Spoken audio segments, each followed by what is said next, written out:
Critical minerals are essential for contemporary technologies, from building green energy to defence. But the thing to understand about critical minerals is that it's not a geological term, it's a political and economic construction of materials, metals and minerals that are required in modern technology, but they have vulnerable supply chains. And currently, as suppliers go, there are few options. China is the global player in critical minerals. Over 90% of those are processed, refined in China. And that is the result of Chinese government strategy building up their industry over decades. Rare earths in particular have caused major tensions between China and the United States, especially after Beijing imposed unprecedented export controls on critical minerals earlier this year.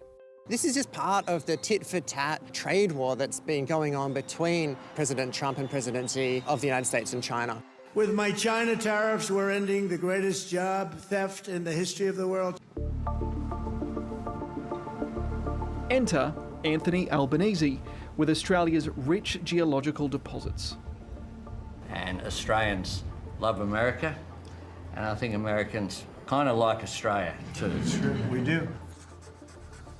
The $8.5 billion bilateral deal signed in Washington on Monday, though scant in detail, will identify, help fund and fast-track about a dozen projects in Australia necessary for producing weapons, electronics and renewables. In about a year from now, we'll have so much critical mineral and rare earths that you won't know what to do with them. Good afternoon. All right. When I put this presentation together a few weeks ago, we weren't quite certain what would come out of the President Trump and Prime Minister Albanese meeting. The deal was the talk of the town at Sydney's Convention Centre, which has been, coincidentally, hosting a major mining and resources conference. So Australia's caught between two great powers, China and the United States. We've got no choice but to play both games, and indeed a tariff and trade war between those two countries is very bad for Australia. So we've got to look for the opportunities that come our way, and this is one we can capitalise on. What this does is provide certainty for projects that are not yet developed, that there is going to be a sharing of risk.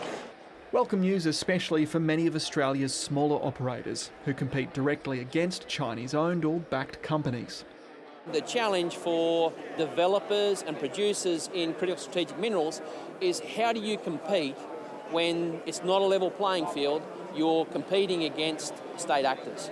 Craig Bradshaw works for EQ Resources, which mines tungsten in remote North Queensland. What's just been announced is a great opportunity for the critical and strategic minerals developers in Australia, in tungsten like ourselves, but across other critical strategic minerals, to get support to develop those projects on a more level playing field. The billions up for grabs will be divvied once the two governments set up a joint department to decide which minerals, and thus which projects, are most critical, while ensuring returns on investment in a niche sector that's currently worth $4 billion a year. The only reason there has not been investment in rare earth projects outside of China is because China's controlled the price and has suppressed it. But thanks to the US, that stranglehold is being broken. Daryl Kasubo's the chief executive of Arafura Rare Earths. Based 130 kilometres north of Alice Springs, the government claims the business will produce 5% of global rare earths essential for energy security and defence once operational.